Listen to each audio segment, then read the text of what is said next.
We're here at Milan Design Week and we're presenting for the first time after its world premiere the Honda E prototype. Here at Casa Connessa, visitors will be greeted by an immersive experience taking them from the hubbub of the Milan city through a calming space into where we will present the E prototype.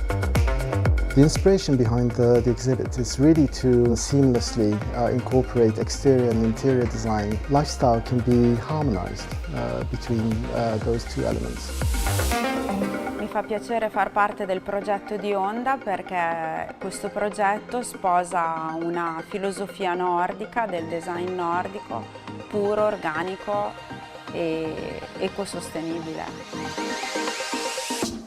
I think that Honda did the right choice to show a prototype at this design week because the people in Milan really appreciate this kind of minimalistic style but that has a concept inside.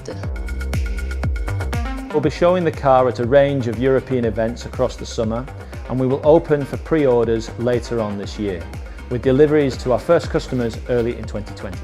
So far, the response to the car has been absolutely phenomenal, people calling it the coolest EV in the world.